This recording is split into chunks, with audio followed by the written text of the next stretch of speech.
The first tap of a conductor's wand. The first rivet in a mile-high tower. The master link at the genesis of the never-ending chain. The moment a single empty canvas meets a singular master stroke. There is no one thing. Because now, there are many. Because soon, there will be more. Because one is ever the beginning. Like the first link in an infinite chain, or the first rivet in the tallest skyscraper. The master stroke is found in the masterpiece. What will you begin? All right, everyone. This is World Blockchain Roundtable. This is episode 138. Welcome, everyone. Our hosts for today are Sean, everyone's best friend. See, I upgraded that to everyone's best friend. Lisa from the Mighty Lair. Greg from Rivet. And I'm Joe, the founder of Dragon Chain, and your MC today. Did we get a root? We need to vote on changing the title of MC, right? What did we say? It was supposed to be something. Greg said it needs to be a Grand Poobah or something. It needs to be something new for streaming world, right? Updated. Anyway, think about that. First, quick update on last week's Lair ownership tokens. The distribution. Every host from last week will receive 1,333 lot. Every topic contributor will receive 500 lot. Last week's theme was nominated by I Am for I Am, who will also receive 500 lot. The tokens, these lots, these NFTs come with perpetual passive income in the Lair itself for all the activity there, free edits, which is super important, and then governance votes. Another update, there is a suggestion, is this right? Suggestions for February themes. So get in there, leave some suggestions for next month. I don't know what's coming next month, but So month 2, we need to know what should the show be, and it can also be overruled. There was even before the show, someone mentioned a possible audible. Should we skip the topic, or should we go straight to current events? And we have, I think there are only a couple of questions, so maybe it would fit. You guys tell me what you think before we start. The topic for today is how many blockchains do we need? Nominated by Dayrox. So what do you guys think? Just go ahead and go with the questions. Yeah, I mean, there aren't very many. We can bust them out. All right, so I'm going to go in here. I'm going to refresh the page. You can see my votes because I voted on these questions. I always vote everything up the same unless there's something crazy going on. Wait, am I not logged in? Oh, I haven't voted them up yet. Okay, so I'll vote them up as we go. Anyway, so the first question from Dayrox. Also, so he'll get double credit since he gets on the show, right? As long as it's a good question. My questions are very simple. Why are there so many blockchains, and which ones really matter? Right. So, who should start that? Who would we want? What do we think here? Greg. I'm happy to take a whack at that one. Right on. Greg. I think the answer is we don't know, right? Like, we have an opportunity to live in a true free market system with this, right? Insofar as the number of blockchains that exist may seem large to you, but if they're supported by enough people, then the market is saying, yes, these blockchains need to exist. So the more that exist and the more that survive, right? Those are going to be the ones that ultimately are needed. And whatever that happens to be, and my hunch is that there's probably a need for a lot more blockchains that haven't been created yet, or that have been created that nobody's heard of yet. It's hard to say.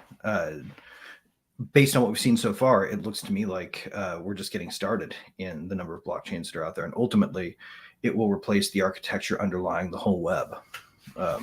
So there are probably many more to come. And that would be my 2 cents. Very good. Very good. Next, we're going to go counterclockwise. Sean, what do you think? Why are You're there so muted. many? Ah, you're muted. Ah. Oh, Yeah, he's there he is. You know, it's really profound, but that's how I feel, and I'll never say that again. Yeah, Nice. I literally just woke up like 10 minutes ago. I forgot to set my secondary alarms.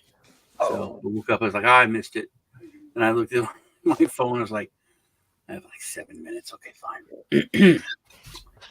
This is the best. And then I get here and Joe's wearing a suit. Yeah, I did that on purpose. Yeah, conspiracy. Well, I was up really late last night. Did y'all see what I posted in our group? Mm-mm. Let me see. I was going to sleep. I was in bed early last night, so let me see. This is off topic, but this is really. Oh, yes, I did see this. I did see that. So my friends, their accounts got hacked on Facebook, Oh. but they posted videos of them saying, "Man, this Bitcoin thing, it is real. I've paid my bills for the month and I have extra money." And it's them. He's walking through the grocery store talking about it. And I was like, oh my God, why are they're saying it's a scam? So then like 2-3 in the morning, I'm going to bed. My friend messages me. It's like, hey man, how you doing? I'm like, fine. He goes, you see my stories? I was like, the one about the Bitcoin? He's like, Bitcoin. Yeah. And then I'm like, yeah, how's that work? He goes, I'll walk you through it. Give him a screenshot. Go to your Cash App. He said, do you have a Cash App? Yeah. It's active. It's like, yeah. But how's it work? And then I'm like just talking shit to this guy. And he's like trying to talk to me like I'm an idiot. And then he's like, you put 1,000 in and I got 4,500 back. I was like, back? How you get it back? Did you send it somewhere? And I finally got him to tell me, I was like, how's the scam work, man? And I was like, how does the scam work? And he's like, it's not a scam, I swear. You put 1,000 in, you send it, and then you get the Bitcoin bonus, investment bonus back, $2,500. And I was like, oh, you get people to buy $1,000 on Cash App and then send it to your address. It's like, that's a really good scam for people that don't know what they're doing.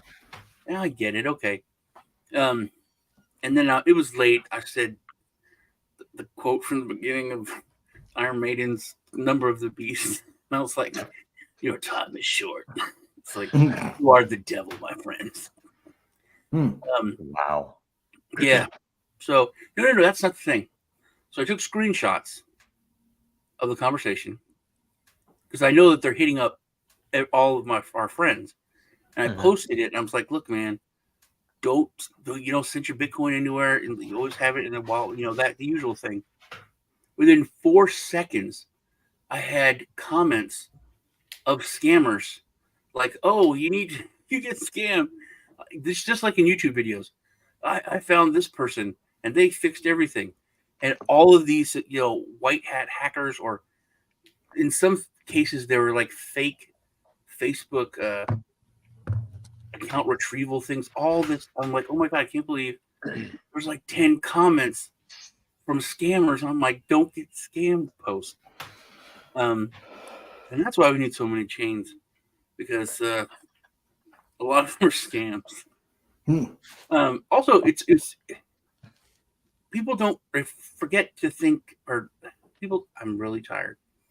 People don't understand how, because a lot of people get into this for number go up and so on, and we're at the beginning of a new asset class, a whole new everything when it comes to that side of it, which we're seeing play out in the courts in what it is and how it's going to be handled. But when it comes to technology, it's a whole brand new technology, and it's growing. So it's not even like semi-finished. We're not even like the improvement stage with secondary chains and all these other things that are coming up and have come up in the past, few years. It's not like improvement. The basic stuff hasn't been done yet. So Right. that's one of the reasons why there's so much. There used to be a bunch of car companies, like Tucker, all those other cars. There was when it settled down, and then there is a certain few, and that's how things work now. And with every kind of new technology, that's how it is. Everybody jumps in, and tries to make the best mousetrap. And we're at that stage where like the mousetrap has just been invented. It's a whole new thing, and that's one of the reasons why there are so many. Because we haven't finished the basic structure, the basic thing of whatever blockchain is going to be, and whatever crypto is going to be. I like it. I agree. What do you think? What do you think, Lisa? Why? Well, I think kind of leaning to everyone's and agreeing with everybody that it's good to have multiple blockchains. I think preventing monopolies and centralization of power, that's what we're trying to get away from. So I think those are the strengths of having multiple blockchains and opportunities for decentralization, people to have the freedom to go to another blockchain. And like Sean was saying, new ideas to grow, new solutions to be found, because there's not just one way to catch a mouse, to kind of piggyback on what Sean was saying. So I just Good agree point with about the right of everybody here. exit. Like Yeah. people Right on. need to be able to leave behind something that isn't working for them. Mm-hmm. Right. Okay. And so I've said this for a while. It's super important because the real meat of what blockchain does, and the vision, hopeful vision, is that you don't need your one blockchain to rule them all, to do all of the things you might need to do. Too often in the blockchain industry in particular, and largely because of the press, maybe the media itself, that the narrative is essentially there's Bitcoin and then there's shitcoins, right? And the fact that, and this is anti-Bitcoin, it's not even anti-maximalist, but it's more than anything, I think they're missing a really big opportunity, which is always going to be there, because if anybody gets it, it'll still happen, where utility is an important thing. And that's one of the more interesting things. I mean, with Bitcoin, you had so many unique things that had never been possible before, like say in a transparent way to say there are only so many of these, proving scarcity. It's better than precious metals, because you don't know, for meteors and other celestial bodies, what how we could gather more gold, but you don't even know how much is going to come out of the ground this year. You could estimate, of course, but with Bitcoin, it's just so interesting that and everybody knows, and there's no way for somebody else to mess it up. And so you think about that. Gold? Isn't that how they price gold? How's that? They price gold not just based on what has been mined, but based on all that could be extracted based on what's estimated to be in the whole of Earth. So the first time somebody brings back even a successful example of asteroid mining of a similar metal, you make the case there for pricing gold based on what's all in the asteroid belt, in which case the price will plummet. Yeah. But see, like if De Beers had a price by what's in their vaults. It's still, but it's also, they do another portion of the price is the cost to extract it, right? So you get a huge gap between it's an actuarial currents. It's an actuarial equation, though. Like you can estimate that. Yes. And so, especially with SpaceX and advancements, but the interesting thing, to get back to the actual meat of the question, is Bitcoin brought that, but it was also supposed to be cash. Now it's, community wise, they pushed it over towards a variety of things. They will say store of value, but they also mean integration into the current banking system and financial systems. That all of that is their vision. They have number go up, cooked into Bitcoin. Yay ETF. We'll get to that later in the show, but that is not everything that blockchain is useful for. There's so many other things, and it's not even that everything was revolutionary. It was the assembly of them into an architecture that allows what Bitcoin and other blockchains do. That is the major historical leap, right? And Right. so what is there though means utility. And I gave a talk where someone asked this before when we were still open source Dragon Chain, right? And the reason it's stuck in my head is because the government came in the SEC case and said, "Hey, you said this," right? Which meant, "Oh, the Dragon Chain's a security," and it was hilarious because the question was about the crypto market, and my answer, I even prefixed it with, the crypto market is very uniquely interesting with blockchain involved because the proof, the transparency, the things that, frankly, the now I know, the evil in the world doesn't want. Right? They don't want you to know. They want to be able to make more over here, and and pretend like they own what you own.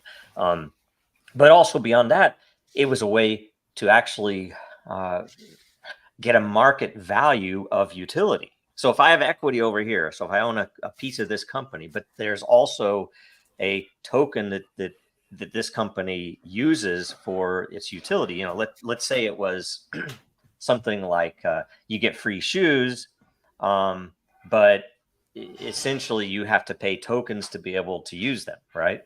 Whatever it would be, something in the real world where something like that would be possible. All of a sudden, the utility of that coin is totally different than what I might expect for the owner, speculating on the ownership of that entity, right? It's amazing stuff. I gave a talk talking about that. That is a huge historical value because that's never existed before. You feel it's like, oh, I can buy a Coca-Cola stock. I don't have any utility. I can only hold it and then trade it. And the utility is completely different than that. And yet it doubles they're into trying exchange to tie traded it in. funds too, right? Like, yeah. One of the big key points Gary Gensler had to go out of his way to fucking make when they announced the ETFs, right, was that I believe the underlying asset is only used for criminal conduct, tax evasion, criminal enterprise, drug trading, human trafficking. Well, okay, these are things that are illegal in this country. And if this country decided to make buying actual meat illegal, then you would still be able to buy it with crypto. Yeah, it's good for illegal activity. The problem right now that we have in the world is that the law is being structured in a way that everything you do independently without first asking permission is illegal. And that's the world they're trying to create for us. And that's why they're so scared of this shit. Yeah. And so I went way longer than I did, so I'll try to be shorter in the next question for you guys. But that it's interesting that the main point is that this question is so weird that it's even infused in, and it is because of the bankers, the Goldman Sachs, people like that. This question wouldn't even be a question. It would be like in the early internet, for any of us old people that were there, any of the early internet, we like, how do I say this? Did anyone ever ask how many websites should there be?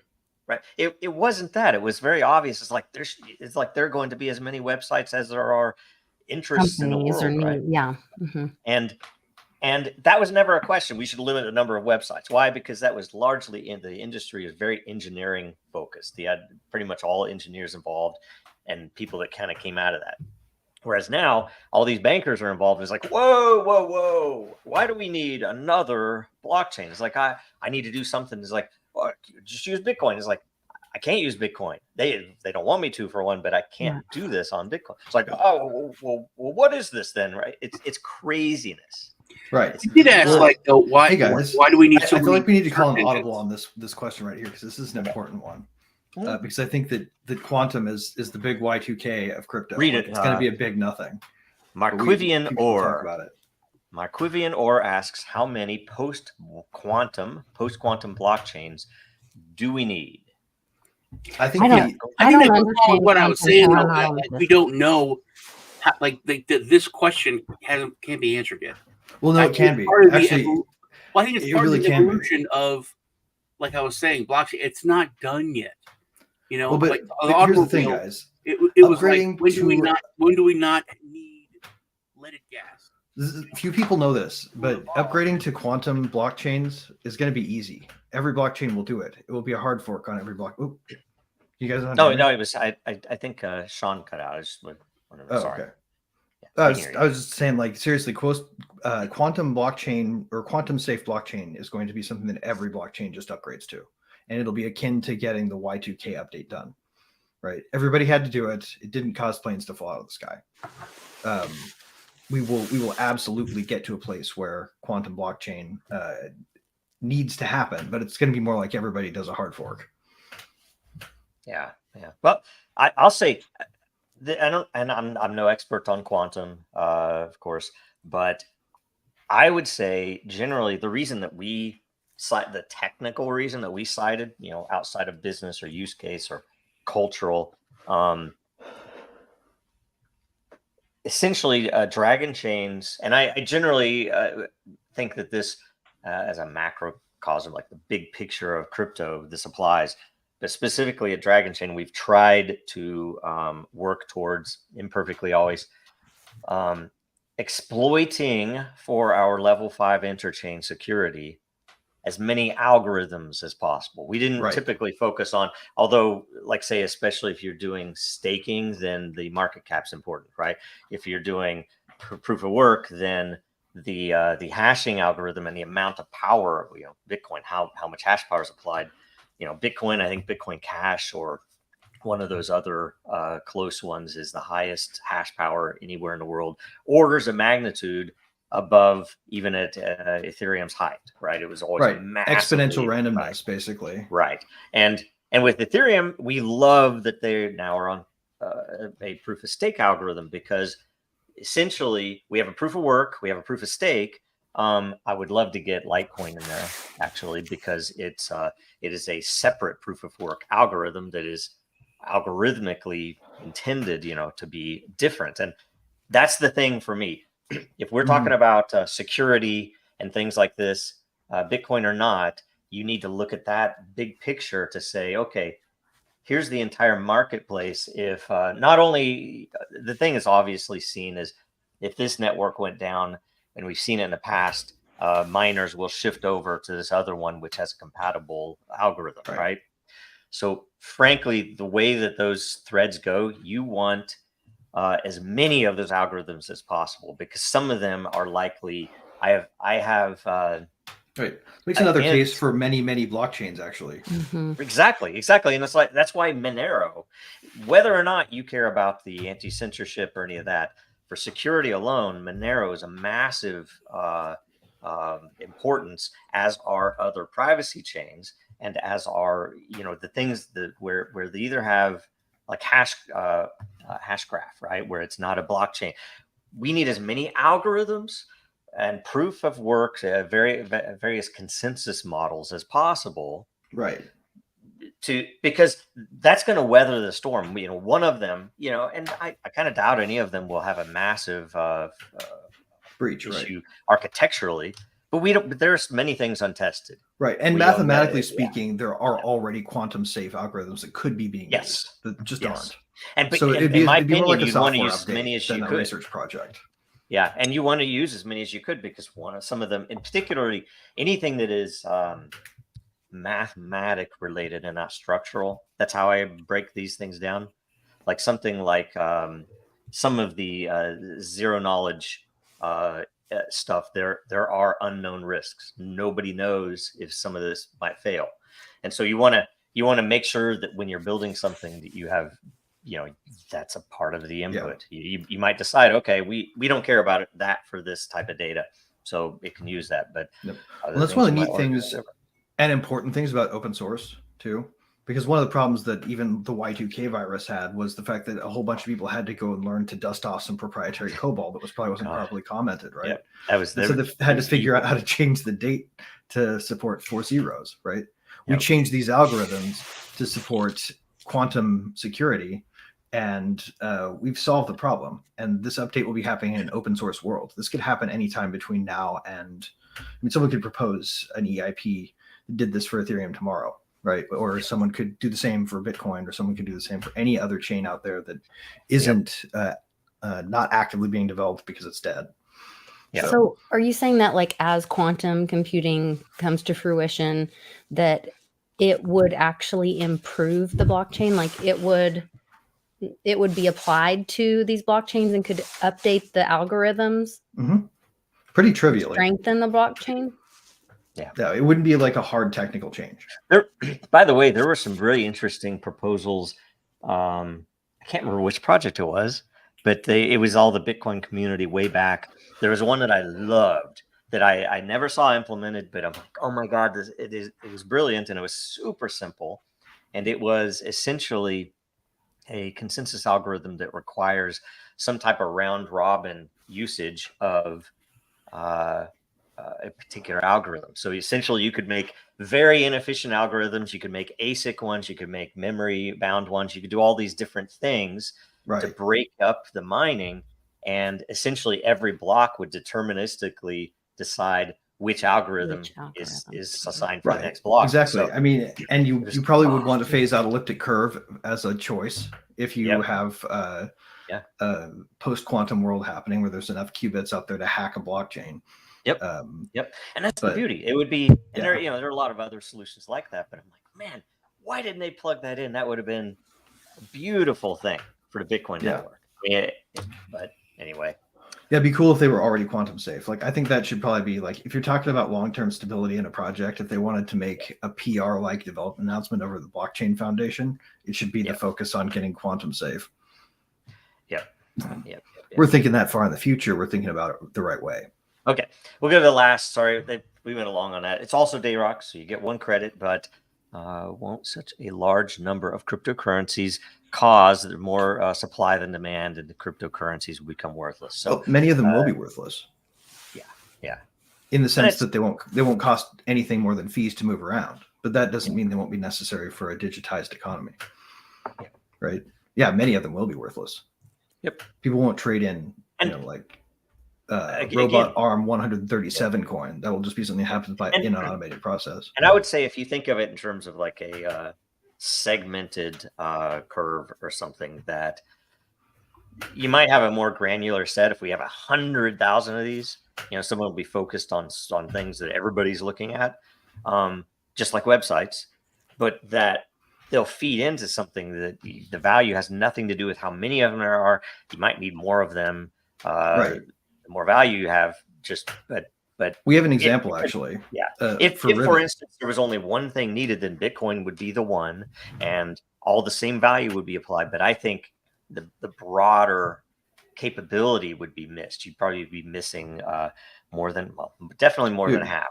I have a perfect example, Joe, that I'd love to share with you guys. All right. Rivet sort of shelved the project or we tabled it for now because the regulatory side of it can still be weird, even though we have a perfectly utilitarian use case for a token.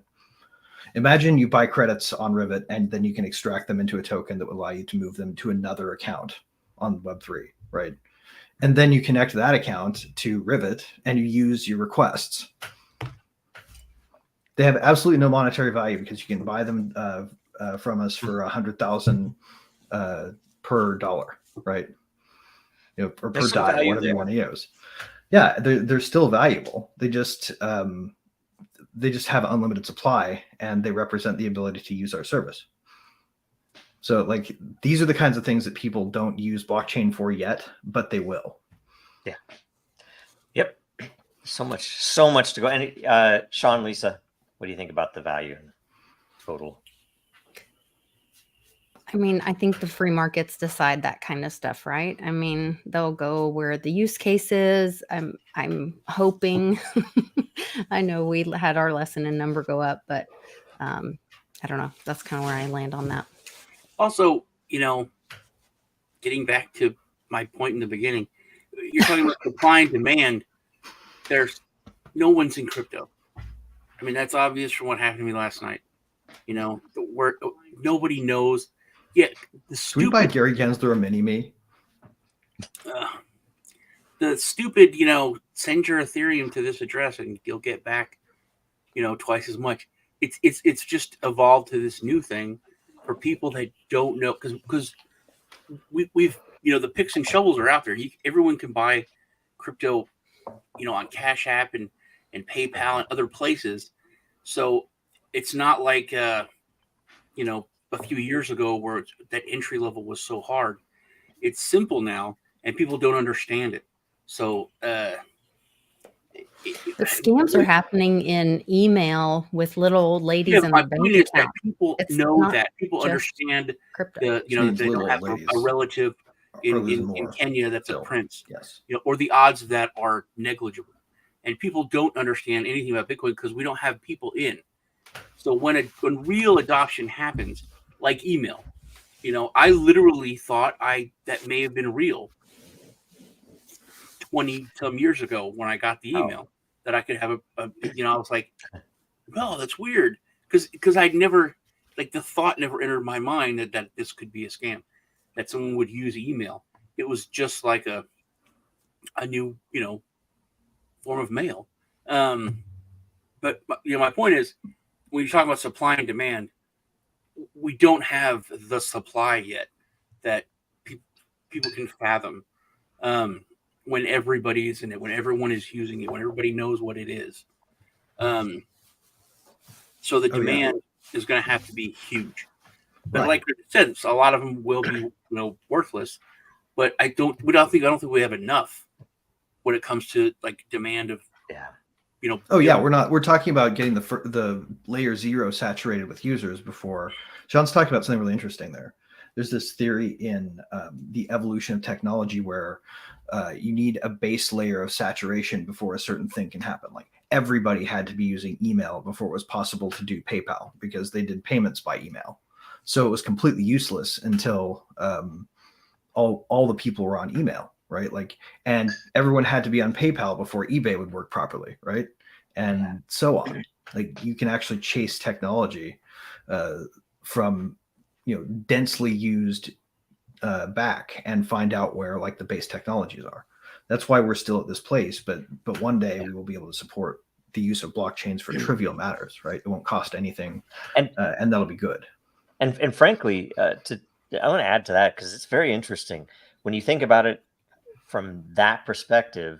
To look at what effect these stumbling blocks that we've had have been that they've entirely been state-based government regulations where they were intentionally placed. And it's pretty rare in history to see something like that in an industry because, like, say, with the internet, the same people that have been attacking us now with the internet just position themselves in a natural environment. It's like, well, we want to own this. It's like a lot of them came in late. That's why I worked out of Seattle for a while, because Disney had essentially farmed out all of their website stuff to this rocket company in Seattle, who I knew one of the original guys there, and he was a sponsor of Dragon Chain. He was great. Essentially Disney at some point realized, it was like, oh crap, this startup owns Disney.com and owns all of the everything, right? And so they came in and just bought the company, right? So and that's why I worked in Seattle for Disney. So you think about it, they just all positioned themselves. They didn't do what, for whatever reason, they've done to us. So it's going to be an odd thing. It likely stunted our early growth, but maybe it will have made us stronger in some ways in the end, because we aren't going to trust any of them anymore. I don't know. Right. Well, I mean, we'll be teaching them hard security because they've been attacking us. Oh my God. That. Like I'm we've been attacking us publicly, surprised. and we've had to explain ourselves publicly. Can I say that without any? Like, no, I have no thoughts to do this. It's not like I'm going to say in Minecraft what I'm about to say, but why has the SEC been left alone by Anonymous and the groups that would be in the 2010s equivalent of that stuff? Where have they been with all this? It's kind of an interesting thing. Have they been quelled? Were they entirely from the same people? Well, maybe they were playing the art of war nicely, right? Like, you don't attack if you can't win, and every act of war is an act of deception. Maybe the right strategy was for them to stay out of it, right? You substantiate the case for this being mostly for criminals if they stand up for it too overtly.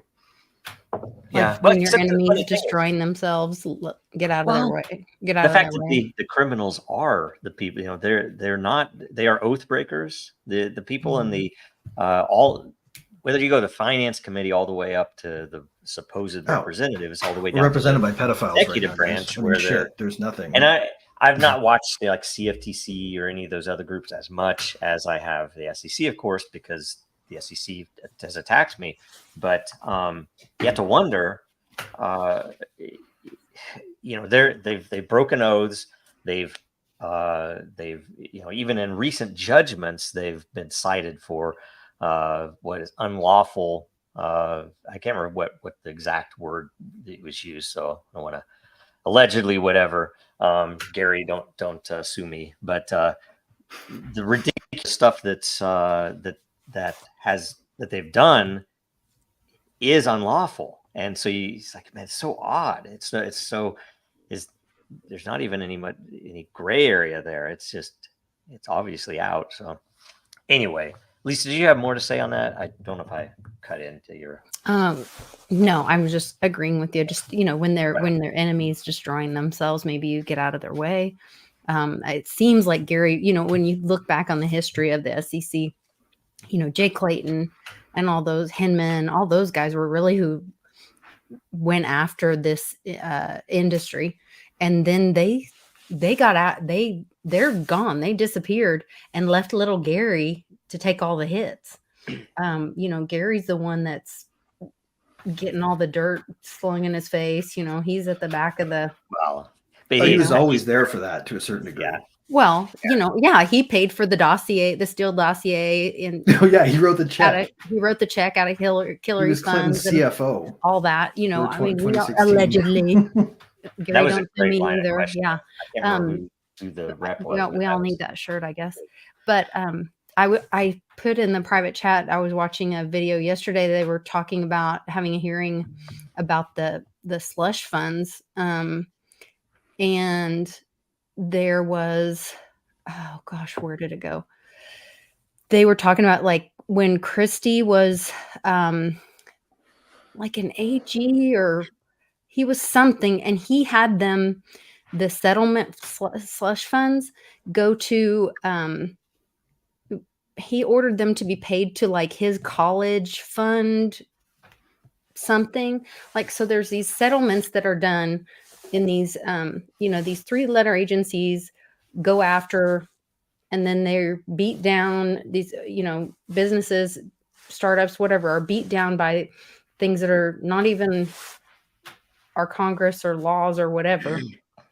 And then they get, financially destroyed to the point that they can't defend themselves any longer. They have a settlement, pay a fine, whatever. And then where do these funds go? Well, come to find out, there's these giant slush funds that then are, and one of the guys that's on the Very Dow did some work, and in the SEC, there's something where, and I can't remember, I think it's like anything less than 200 million doesn't have to go back to the Treasury. I'll have to do the rest of my research on that. I'm just kind of going off memory, but I'm pretty sure it stays in the SEC's fund. So they would be motivated to go after smaller groups and target smaller businesses, whatever, startups, because then they get to keep those funds, and then they get to direct where those funds go to their little trust deals or their little, college private entity things or whatever. It's just more reasons why we need transparency, and we need accountability and enforcement. And those are the things that we're really missing right now. The most, those 3 things: transparency, accountability, and enforcement. Totally agree. That's what I had to say about that. Yeah. Well, I mean, and it's funny too, because Gensler always harps on transparency as if he's the champion of it. Yeah. It's crazy. I mean, when you look, you literally had Hinman on the payroll of the law firm that was hired by the Ethereum Foundation. And then on the other side, Joe Lubin pointing with his elbows, apparently, at who they should look at, right? Which, you know, and I know during that time period there were multiple articles which I disagreed with, by the way, but they always say, well, any exposure is good exposure, right? Well, these articles, like I can't remember which publications, but they were major publications that would cover crypto, and they were how Dragon Chain was the Ethereum killer and all this, and there were multiple of those. So maybe Crypto Telegraph was one of them, but it was, you know, because I remember the graphic. Anyway, supposedly he pointed out that you guys should go look at Dragon Chain and other projects that were directly in competition with his Goldman Sachs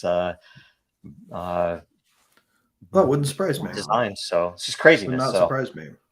yeah. Anyway, so I guess we can go straight to. Let me see here. We can go straight to current events. You guys ready with that? Do you want to play anything in between, or just go straight there?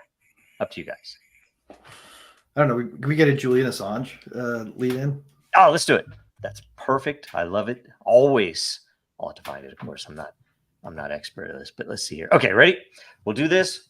Stay on. We're gonna go straight into current events. While nuclear weapons states can exert unlimited violence over even millions of individuals, strong cryptography means that a state, even by exercising unlimited violence, cannot violate the intent of individuals to keep secrets from them. Cryptography is the ultimate form of non-violent direct action.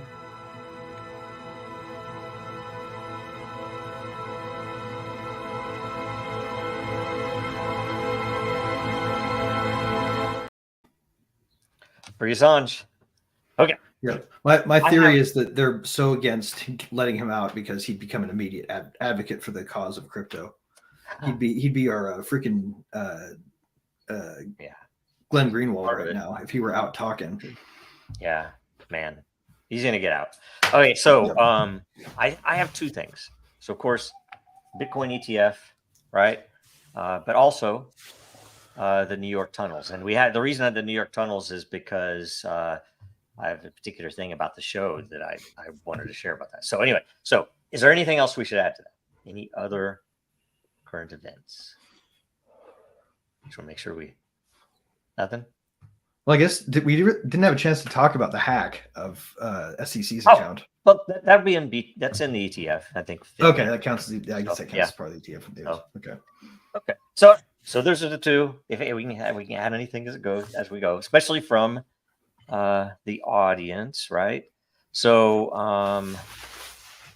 what do you think? What first off, Bitcoin ETF. Who wants to talk about it? Is there anything, I'm just frustrated that people are so excited about it. I can explain why they are. Well, because they want number go up. They think it's This adoption. is about volume go up, man. This is about volume go up. Oh, This puts enough people in crypto that you can't make the case that it's a minority of the country anymore. that's there are some good things we should need to consider about it, and we can accept victory. I'm not one to feel like, oh, we've won pretty much ever, because I've never experienced that in the real world. You also just handed Bitcoin over to the manipulators, though. Now it has become now is paper. It's a weird Bitcoin. thing. You It's can still almost- freely buy it. Here's the thing, me. Sure, but the majority of it will be held and can be created now by the elites. So it is the paper Bitcoin. It will be manipulated from this I point agree. forward. My theory is we're going to have 21 billion Bitcoin. You're like, no, Joe, you mean 21 million? It's like, no. You can have reason they want this is infinity Bitcoin now. But But that's it's gonna be like the a thing. commodity, right? They're trading it like a commodity based ETP. But that's still manipulated. So It's a anybody little who's been in this for the number go They've up. always told us the truth, right? Now it might go up a little bit, of course, but they're going to control, and the reason is now they'll be able to control the outside markets because they have all the volume. So they're going to be able to say, with our 21 million Bitcoin, Mhm. for some reason the trades have been this way. And it's exactly what they do with gold, exactly what they do with silver, and apparently exactly what they do with every other smaller stock out there in the world. They do short sales, they do all Well, kinds except of for they're going to have to crazy value stuff. it like to value gold in the ground. They're going to have to value the Make entire shorts. trove of unmined as one unit. Unless they increase that number at the chain level, they haven't increased the supply. Yeah, there is a difference here, which people don't talk about when it comes to the negatives of it. I think they're going to try and manipulate it like that, like they have silver. But the point is, and we're getting to the point in history where we've allowed them, air quotes, to defile so many things. You can say and I've said this on me and Lisa's show. You can say what you want about the last election, what side you're on. You think it was stolen, you think it's real. Nobody can argue the point. So the point is very rarely ever made that there's only 150 million registered voters, but there were 180 million votes, because there's no way you can argue around that there's any kind. It's something that needs to be looked at. Right, that's true. That is the underlying fact that makes it suspicious. Yes, and ought that's what the beginning of the January, the date is what it was. People were just saying, "Hold on, we need to look at this because this looks weird." Right. And it Just wasn't look at the about numbers. throwing out democracy. It was just about, why is everyone moving so fast when there's this obvious issue that needs to be looked at? Yeah, this is And like a huge red flag from an accounting standpoint. and you can't. And the accounting standpoint is what I'm talking about. You can manipulate it or try to, but in the end, we don't know how much gold there is in the ground. We don't know how much silver there is in the ground. We do know there's only so many Bitcoin. I'm not talking about that. I'm not talking about that. Obviously, they aren't going to be able to change well, they could. They pulled the developers once. Like you said, Well, we're no, going to be a billion. We're going to be a billion Bitcoin let's holders. assume let's assume More, crypto world, please, is not so stupid as to accept. It's like, oh, they hire people in who then take over the Bitcoin dev, and then they just make more Bitcoin. That's not the avenue they're going to go. Let's just assume that they aren't going to go that way. Well, I mean, and there is a good picture of a post new Bitcoin world that can exist. I'm not talking about what shows up there, because what shows up there is what's really there. That's the beauty of Bitcoin, right? The problem isn't that. The problem is that you're going to have, and when I talk about utility, there's no other utility for Bitcoin. Otherwise, this would be a much more complex answer. But Bitcoin is the one thing. It's essentially a stock now, right? And it's a stock in that thing. And so you're sitting there. Shares in the fund. Shares in the funds holding it. Yeah. But here's the thing. What you're going to see is 99% of all of the trading volume, which is the only utility of this thing, is going to be from this ETF, from ETFs. I have 11 of them, however many there were. That's an interesting number, right? How do I say this? All of those will be providing all that volume that matters for what this thing does. And so, yes, you might still hold a Bitcoin, let's say a tenth of a Bitcoin on the outside. I have a unit of Bitcoin. So I know how much it's worth, right? So in the pre-ETF days, and especially if you go back to before 2015, when it became easy to do, to trade them, and it was easy to manipulate that then, but it's not going to be as easy as what they're doing now. That back then you had a lot of volatility. We could all buy in when there was very little of it, and I was stupid. Yes, maybe my entire argument here is backwards, because I bought in for the utility to understand how to use. I guess I've generated more value than if I would have kept all the Bitcoin that I gave away and gave to just to show people how it worked, right? Right, just to have a sense, because it used to be throwaway. You'd send it to people to show them how it worked. Yep, which is why it became valuable, by the way, too. But it's just because people were doing something at least with it. Frankly, it was an interesting utility back then. But it's an odd thing, because crypto. They're going to say that 90% of all these trades, like, well, obviously they happen over here.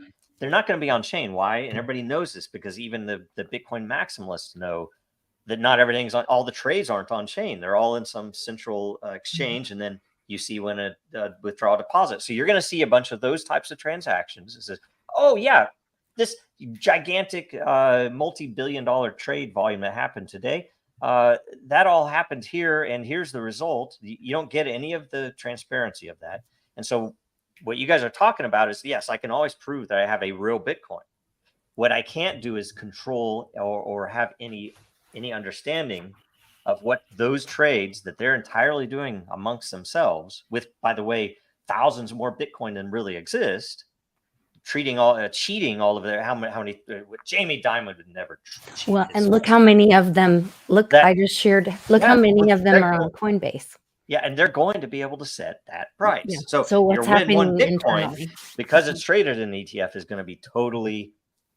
They're gonna take out any volatility, good or bad. So that's good for a lot of people. But they're going to control the price. So the whole point of why everybody wanted all this integration wasn't real, because it has no technical value when you're just integrating Wall Street on top of a real chain. You're not expanding a chain or anything else. And number two, you're just breaking the difference of what this tech does. You're just tying it into Wall Street, saying, "Oh, yep, same as a stock. It's an ETF thing." And I think that's why our job changes a little bit post ETF as a community, right? To a certain degree, broad adoption is now has to be one of our biggest goals, because we have to have enough out there to counterbalance. Yeah, right? That's true. That is very true. Yep. So because I think it's essentially we have to somehow mentally. This is super hard. Mentally reset yourself to 2015, 2016. And, what were you learning, right? Which you now know, which is excellent. But that thing is like, what did you learn? What were you just newly understanding? That's the stuff that you need to communicate to people. You already have that answer. And by the way, here's back to fundamentals, essentially. Right. Ironically, there was no noise around know your keys, or your not your keys, not your coins this year. On January 2nd. Why is that? I did not hear a single thing about it this year. Huh. This was I had the something first like year DMs. I did not hear a thing about it. That should be the message, man. That should be the message. It should It's going to have need been. to be, but frankly, I always have the bad side of me thinks there's some element that they also don't mind those risks, because guess what? If grandma and grandpa commit all their life savings to something because it's an ETF now, it's just all safe. Doesn't matter as a hack, and they say, well, obviously it's different. It's Bitcoin. That's the mode. They get someone who's not technically, and it doesn't have to be an old person, but not technically simple, and they basically throw these people curveballs, and they just think, oh, sure, we should do this, and the powers that be will love when that happens, because it'll be another black mark on crypto, right? That's how they do everything. I don't think that, though, when you have huge asset managers whose reputations are on the line with it, I don't think you're going to have JP Morgan and Vanguard and all these players out there who are going to have ETFs, right? I don't think you're going to see them doing anything more than defend it with everything they have. And we know they own the people in power.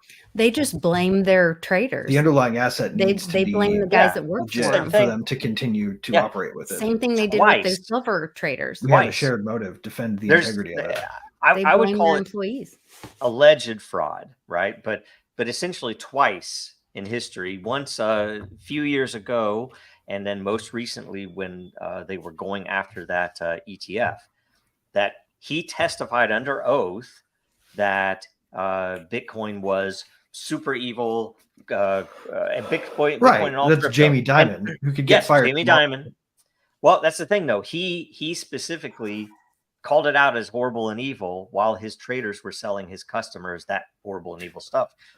He should be called out for fraud. There has to be something. Well, I mean, certainly either defrauding the Congress or defrauding the people.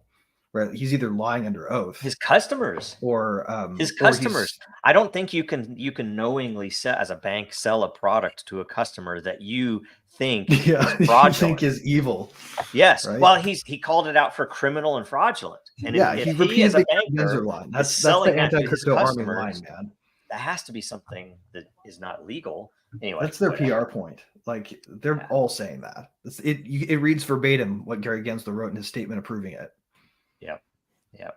So there's nothing there. I can see your point. If Jamie Dimon is the one in charge and he can't be taken down, and his company has one of the ETFs, what are they going to do? Right? Are they going to use it as an opportunity to make money? Like somebody who wants to make money is going to make money at it, which would be like, don't kill the golden goose if you want it to continue. I don't to think pay, they. right? I don't think they think Like, of this as a golden goose. I think. But if they don't, they're they stupid because it's an ETF. Like ETFs make money over decades.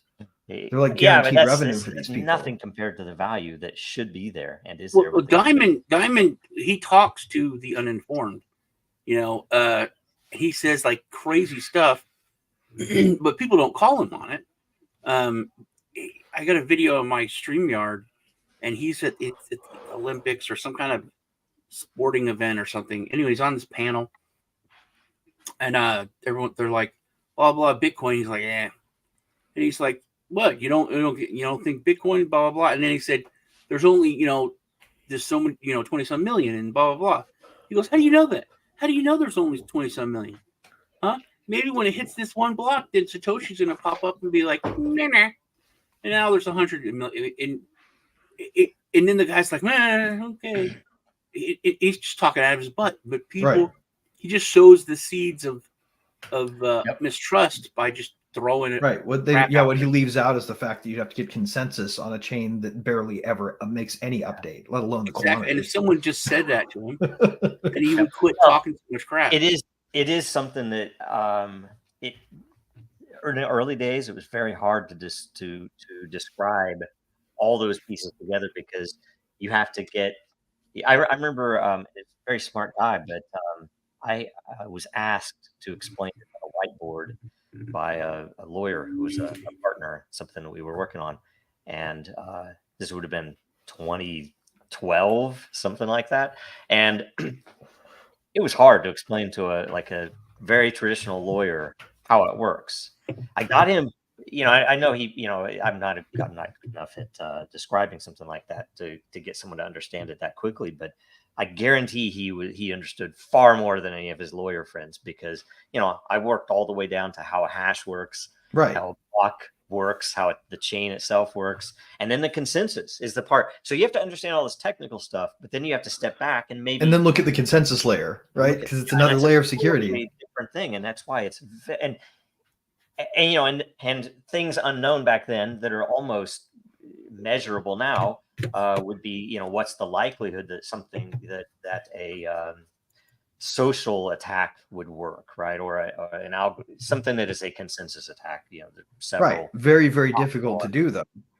Right. Like but that's the idea that you're going to be able to get a hard fork approved that changes the quantity of Bitcoin out there. Like it's like asking the warden for more funds, right? You're not going to get to build your library, Andy Dufresne. Yeah. Well, then here's the thing, Greg, because you think about it, that's why infinite money matters. And that's why this is the ultimate target for the owners of infinite money, because it's the one threat in the entire world to their monopoly, right? Is crypto. So if you're what do you do?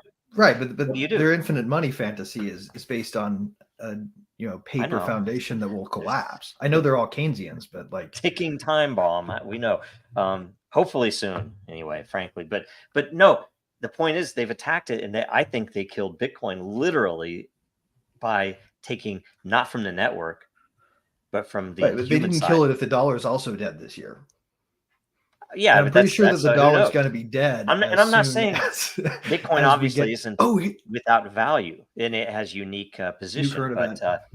But the fact that Bitcoin, the devs were taken over, right? So anyway, okay, what's the new current event? New current event is the debt service on the U.S. Budget is now greater than that of the military. So there's only one greater expense than debt service in our tax base. And that's our social programs. But it's rising so rapidly that this will not be the case for very much longer. In fact, this year we may cross the line at the rate we spend. So what happens next tax season when you can look at the numbers and say all we're doing is paying part of the debt service and the rest is being printed? reality. I don't know. Is that Like, are taxpayers going to be willing to pay for just the interest on an over borrowed credit line? Well, and before that, there's senators and people standing up and saying, like, look, if we have a treasonous traitor pretendency allowing invasion of our country, we're not funding that treasonous regime with our state's dollars to support that invasion. And so they're starting to push back on that. And so you're starting to see that narrative more and more in the States. The other big topic, I'm jumping ahead before everybody's had a chance. I'll wait. But where's Hunter? Okay. Hunter showed up yesterday. Oh boy, God. That ends up being just one big topic, that whole thing, I think. So it's all tied to everything else. But it is. Inflation gets real, man. Sean, did you answer that one? As soon as we are paying just the debt service. The debt service, or did you Sean get the ETF? Probably has something to say about the debt. ETF, what? Sorry, we're like what? all I talked about the ETF. Yeah. Okay, all right. Like, when you bring up Hunter, I get shell shocked because I've seen his penis. Why do you have to mention it here? Come on, this is a family show. Yeah, I said penis. I'm just joking. We're talking about Hunter Biden on a. I'm joking. I'm just joking. I love the girl that said, she goes, Hunter, you don't have any brains or balls. And Hunter was like going to his attorney. Didn't she see my laptop? Right. It's defamation because there are public pictures of his dong everywhere. I do wish. What was it? I wish I had it up. When he was walking out, yes, I didn't watch any of the proceedings, but I saw the clip where he's running out. And do you imagine if he sued them for defamation? The phone camera reporter was asking him if he was on crack, and asking him what his favorite was. It was just it was funny, and he smiled. He turned to him and he smiled. They captured it. It was like, that's crazy. And another topic. I saw something last night that there is a crazy thing going on that at the proceedings, and I didn't watch them, so I don't know if he cut out early or what. At the proceedings, they had a high-end camera there. They said it like a Netflix camera that they think that he was filming a reality show, a documentary on his life or what's going on, which would be apparently super illegal because it's like you're using. It's a crazy thing. So, my gosh! Like I hadn't heard that anywhere. I'm like, Jesus, this is Circus Maximus. I mean, this is the freaking craziest stuff. It is Idiocracy. Like, there's a bunch of crazy stuff we can throw in here. Yeah, I'm just waiting for the fun part of Idiocracy. Anyway, it's crazy. Well, yeah, maybe a lawsuit by Hunter Biden against the people slandering his dick for defamation. Jesus. I don't know. That would be the beginning of Idiocracy. Okay, like proper in my imagination. Free Palestine, also. Please. Should we get into Actually, stop? How about we just start with not genociding them? Yeah, pretty cool. Yes. Well, if we could just they need to stop that crap, and we need to stop paying for it. And I don't know anything about it. Joe brought up the. Pretty soon they'll just be printing money for it. Yeah. What'd you say, Sean? Joe brought up the tunnels, and he wanted to talk about that. Mm-hmm. Oh yeah, we have a very special. I mean, a reason that we care about it is we have reason to believe that John Branch, our MC who signed up, he hasn't shown up for how many weeks now? He's in New York. I think that he might have been lost in the tunnels, and we need to reach out because I've not heard anything from him. I'm joking, Greg. I'm joking. I know. Make sure. I was playing along. It's too good. It's too good of acting for the. I'm like, wait a minute. I don't want Greg to get upset. No, I mean. So, anyway, he's not Jewish, is he? Yeah, I have no idea. I don't know that stuff about people. I thought Sean was. I didn't know. It was all the. What I saw was the Hasidic Jew. It was crazy. Yeah, I didn't understand what the big deal was for a while, but then I've heard some stuff since then that I don't want. Yeah, and the stained mattresses. Really, but that group has some history of some crazy stuff that you wouldn't expect, and then you think, well, wait, tunnels, and then the reactions and all the rest of it, and my thing is, as it's a tool, observing the world. You pretend you're a philosopher. Observe like- the world. And what do you learn from these for whatever reason, the past, year has been nothing but one thing after another that is either geared to separate you from some family member that has some different identification. It's like, I like red shirts, I like blue shirts. That one way or another, everything is either to separate you or to see who's really paying for the people you're listening to. Yeah. Or Because is you it can to see, see who's paying attention? Because Yeah. I remember a few years ago them doing the same perp walk after them arresting that same religious group, priests or rabbis or whatever, for religious whatever, for organ harvesting and sacrificial killings Same of children, and having, and perp walking them out, and people talking about it, and them finding human meat in some of the Oof. oh yes, that was just a few McDonald's. years ago. And Oh God. now it's I like forgot about everybody's that. forgotten that. Yep. So that's why I saw that, and I didn't think much of it until I started seeing that. I'm like, whoa, wait a minute, it's them. And then, I don't know, the weird thing was that, and I kind of thought this too. I think, okay, it's New York. Obviously it's expensive to do stuff in New York. And if you need an inspection before you change a light socket or something, I would understand a New Yorker saying, yeah, we'll just do it ourselves. Right. And so Right. at first I thought it's probably that, but then that wasn't the risk, because that would be the obvious thing to just dispel any potential PR issues that you would think, oh yeah, obviously we didn't want to spend the money on an inspection. We wanted to, try to just do it ourselves. Right.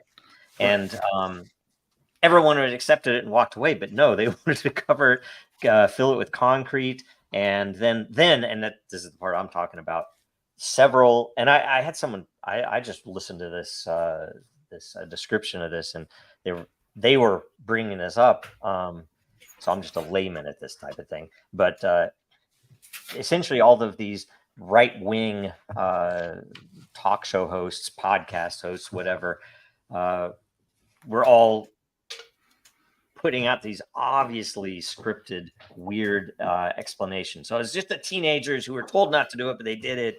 And what's the other not one? Oh, they talking did this about it. during COVID so that they could go to church. And Mhm. and it was like, this was way after COVID. That doesn't make any sense. So you're like, what is it? And so there are a bunch of people talking about that, and that's why it's like, this is such a strange thing that blew up on Twitter. And then all these other weird things attached to it, but I don't know. You don't have to answer. Also, the reaction. That's Yeah. It's like it can be something so mundane and small. Like you're talking to someone and they're just a little weird. Like, what's the matter? Is everything fine? And they're like, yeah, man, everything's fine. Everything's fine. Great, man, everything's To me, fine. this is in need of some good All of a investigative sudden, you're like, reporting. wait a minute, I True. don't think it's fine. And that's that's the thing. It's like, hey, there's a bunch of, what's going on here? And they freaked out, and there was that, the riot in the synagogue and all. It was all weird. Very weird. Someone should really consider starting a lair dedicated to unraveling this mystery. This one or all of them, because they're all This tied. one is what I'd start with. It's like have a single issue under investigation at all times in this type of lair. I wanted to make a post type that would allow you to create an event or an ongoing, so that essentially it would have a different way to organize the thread, Mhm. and to update. It's like, oh, this happened, and you would be able to Right, like post it have and- folder objects in the Yeah. feed. yeah, and That'd you be can cool. then do more subject stuff, but we never got there. We didn't get to build that, so Not anyway, yet, anyway. Yeah, not yet. That would be So- helpful with all the Native American stuff I'm finding right now. Sean and I have been talking about it really? on our show together, because there was all this stuff that started with like the McGirt case versus the state of Oklahoma about like, did this guy have rights, or should the state of Oklahoma have been allowed to like convict him or not because he was on tribal lands and blah blah blah. Yeah. And so it's turned into this big jurisdiction thing. Then now, most recently, one of the things were that Governor Stitt refused federal dollars for like feeding children, or whatever. And people are like, "Oh, you wanted kids to starve?" Well, no, he's not saying that. He's just saying we'll feed our kids ourselves. We're just not going to be beholden to Fed dollars. But the Cherokee Nation, which is like half of the state of Oklahoma, because of other court cases, McGirt was overruled, and so they have more jurisdiction now. A lady that had tribal plates got out of a speeding ticket because outside of tribal lands, because she is tribal. Like everything just all over the board right now with jurisdiction. And then Sean and I were doing, or I was doing more research. Sean and I were talking about it, and I was like, oh, and then look, it says that Indian or tribes have been given not just lands, but power plants, dams, all this. And it's like, wait, what is going on here? So then I started looking into, which this is way woo, but like Trump's last rallies spell the Nothing Can Stop What's Coming, which is also like this National Center for Missing Women, Infant, and Indigenous Women, Infant, and Children, or whatever. And then that goes into the diamonds and the Epstein thing and the ovens on the island. And anyway, then I go way into a rabbit hole, but and then Trump said after his hearing 2 days ago, he said Biden and diamonds instead of Biden indictments. Wow. So there's a thing like when somebody passes away, you can cremate them and then turn them into a diamond. Oh yeah. And recently the Elysian whatever was, this company was paying to send remains to the moon, and the Indian nations were tribal nations were fighting it because they said they were defiling the moon. That's right. Yeah, I think you brought that up before. Yeah, like there's this whole thing. There's something wrong there, and I think it has to do with trafficking children. I think it has to do with them. Yeah, that what you just posted, some dark stuff, and I think it's going to come out. But I don't know. Something I think is interesting is if you go back to what the crazy people were talking about years ago, like when you go back to Alex Jones being the psycho, to fast forward, you're like, oh crap, frogs are dead. Didn't he say this? You remember during COVID, that letter of the alphabet said that there was child trafficking in tunnels under Central Park and under New York City, Hawaii.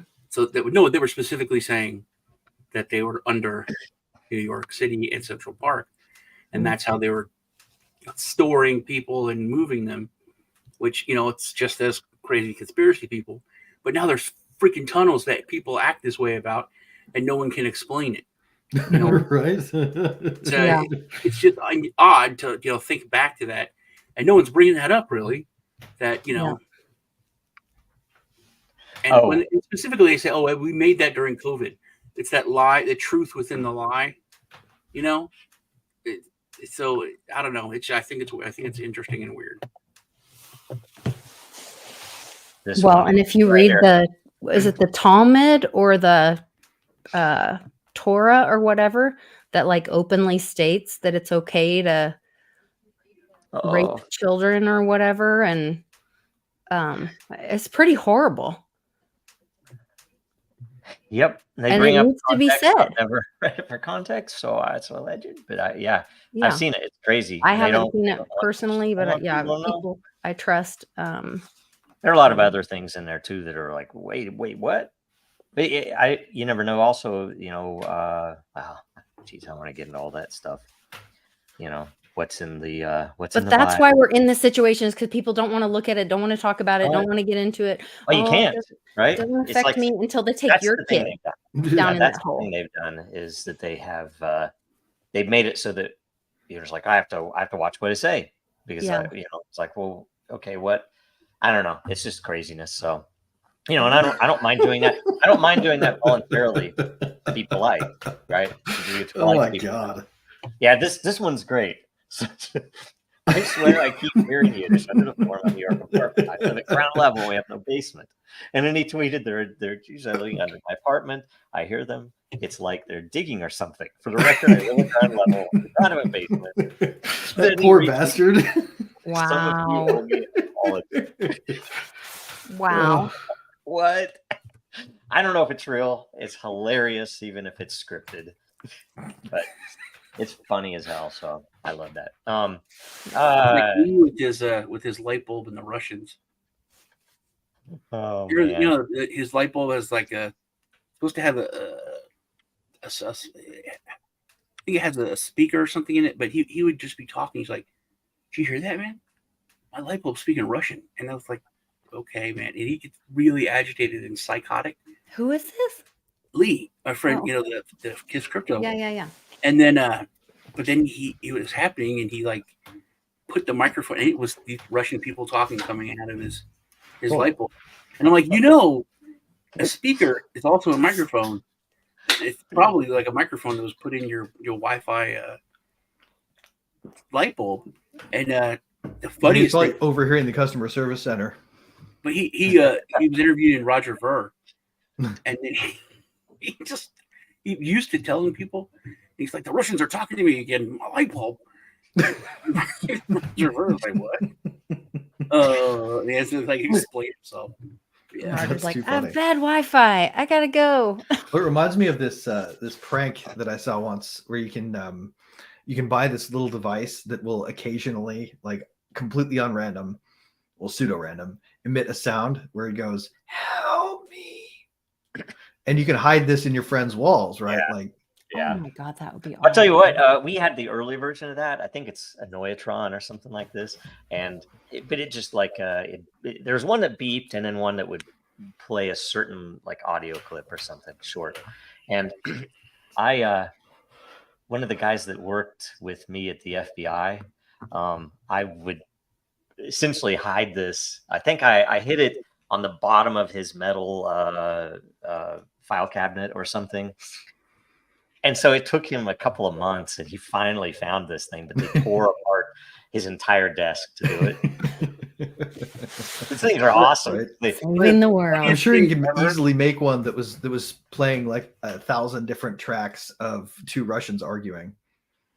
one of the funniest things ever, and I could say this quick because my kids aren't home, but this was years and years ago, and I got like a brand new printer, and it was a Wi-Fi printer when they just came out, and the boys were hooking it up and going through the stuff, and they turned it on, and I was looking at stuff on my phone, and there was an app and it connected to it, right? So you could print right from your phone, and so they have it set up and they're like trying out the features, and I just type in, "Hello, how are you?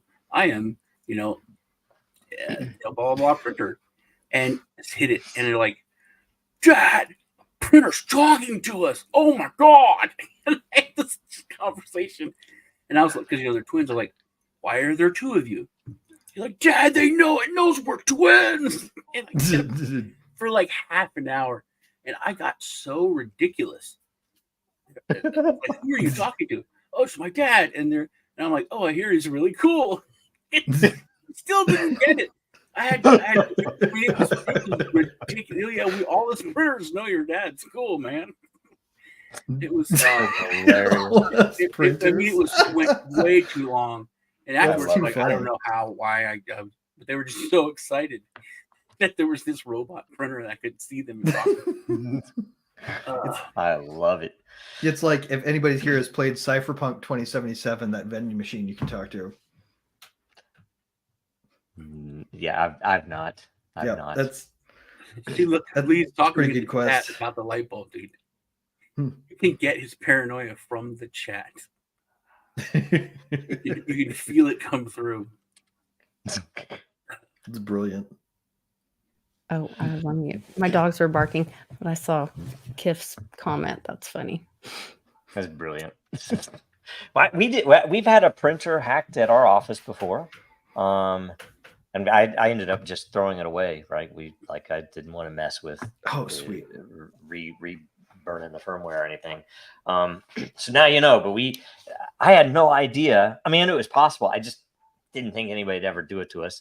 And it wasn't right away, but I realized how it was used. I'm like, oh my God. And then I realized who did it. And I'm like, oh my God, it's an inside attack.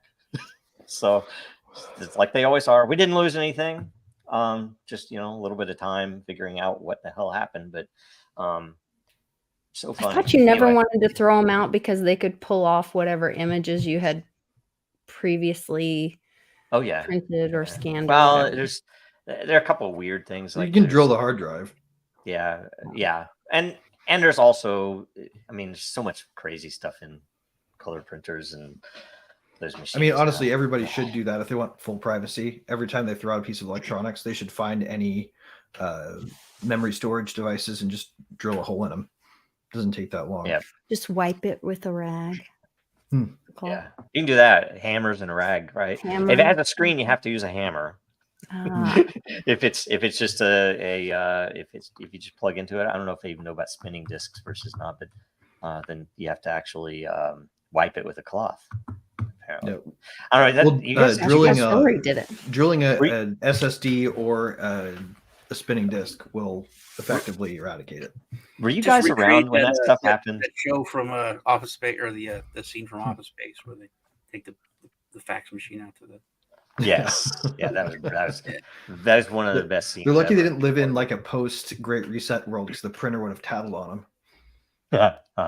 Well, I mean, I see the police coming arresting somebody. That's going to be a skit. I was like, I didn't do anything. I didn't do anything. Your refrigerator told us everything.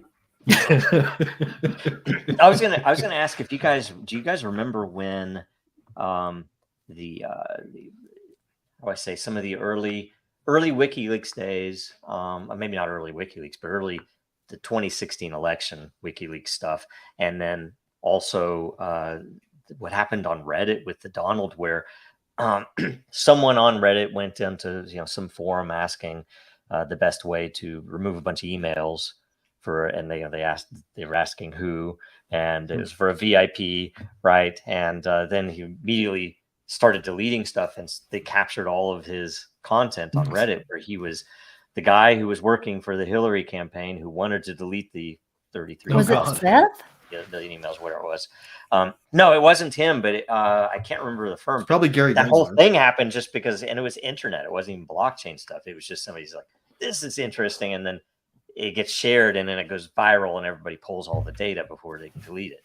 Wow. Crazy stuff. You need a license for a hammer. Yeah, it's so crazy. Anyway, all right. What else do we have? Any other? Well, Good stuff? I mean, there is the general happy news of number go up for everybody out there. I'm sure that they're all enjoying the general rise in prices Yeah, Ethereum broke 3,500. already. No, Wow. I did that last time when it was like 2,000. I said 3,000. It's 2,700 now. Y'all corrected me. Yeah. I wonder if it's so what's that mean for fees? I'm sure that the fees are just still too bad, but if you're holding it already, then you're in good shape. Now the interesting thing about all of this number go up stuff to me is when you look at what happened after the fake ETF announcement to the numbers, right?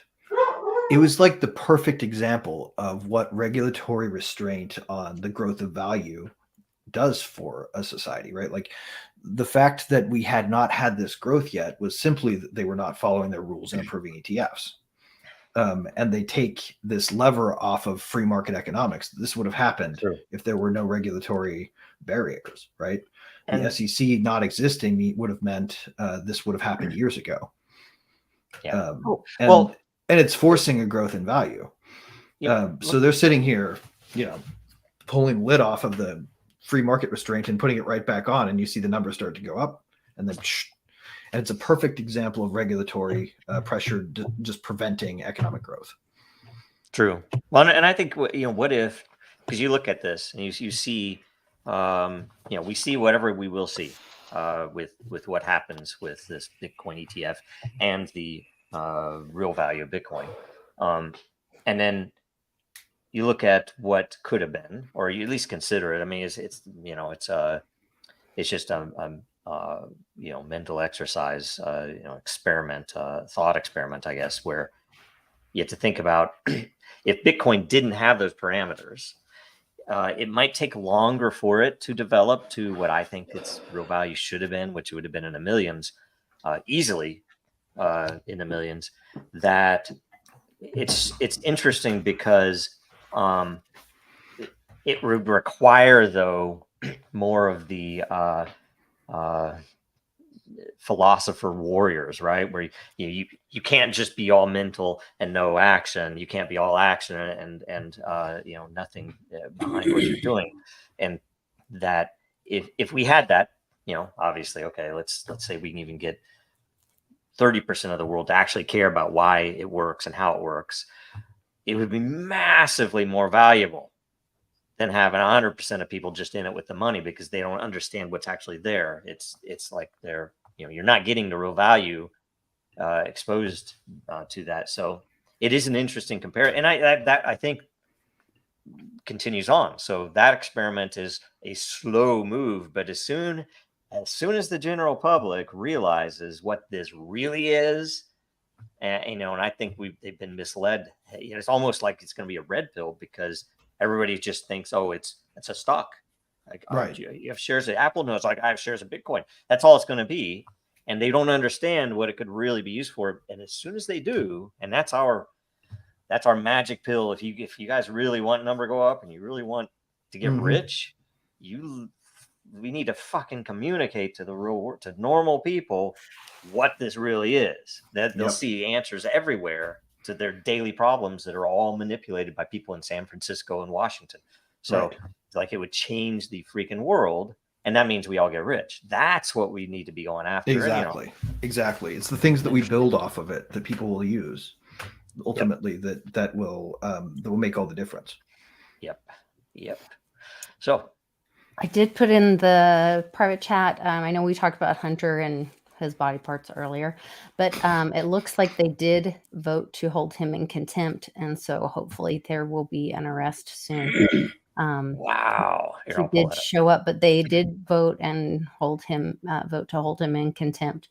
I'll bet you they ankle bracelet him and let him go home instead of Probably.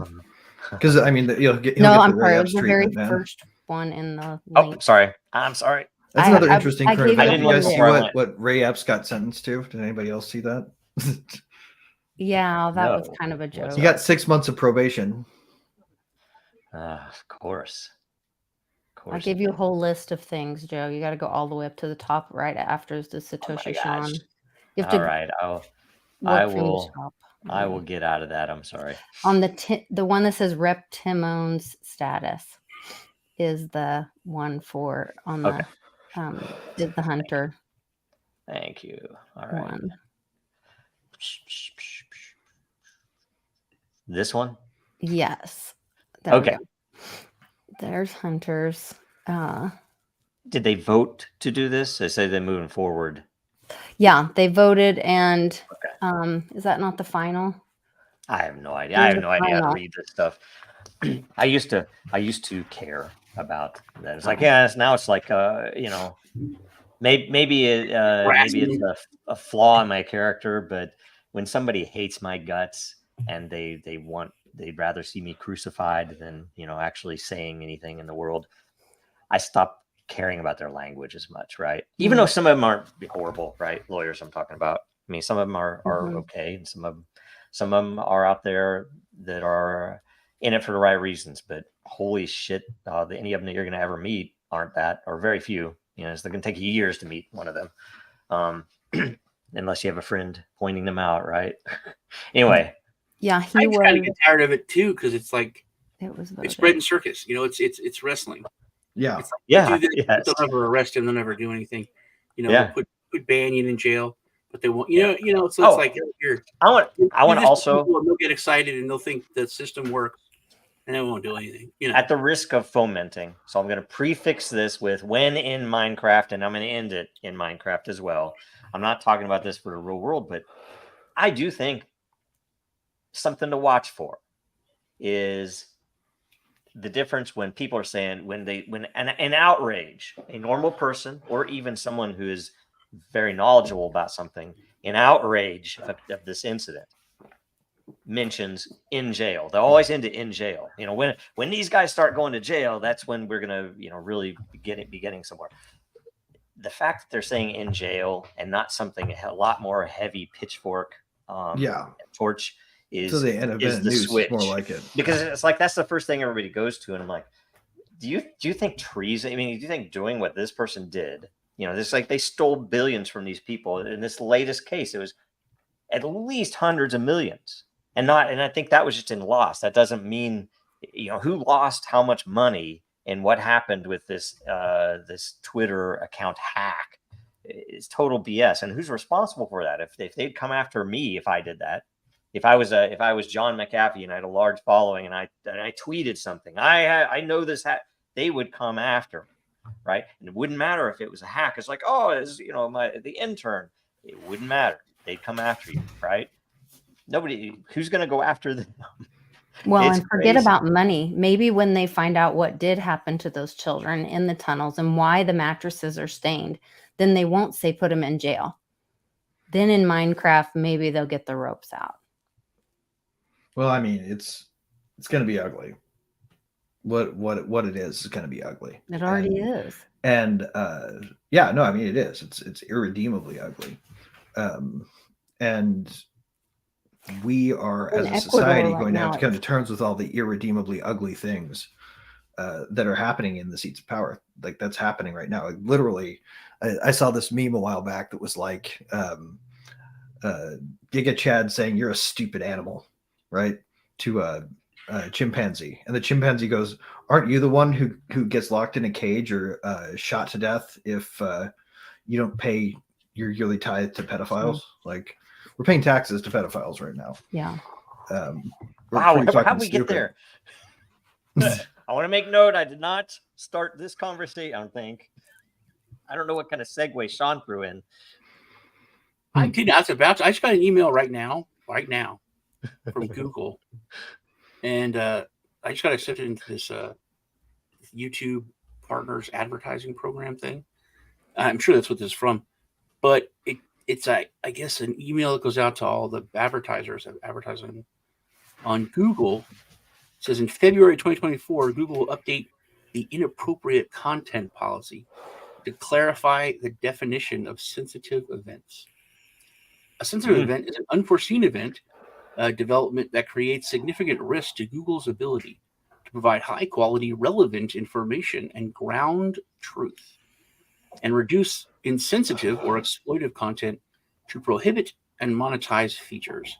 During a sensitive event, we may take a variety of actions to address the risks. Examples of sensitive events include events with significant social, cultural, or political impact. Wow. We're announcing a more robust censorship policy. Yes, such as civil emergencies, natural disasters, public health emergencies, terrorism, and related activities. Wow. You're related to a terrorist activity, or you're related to a natural disaster.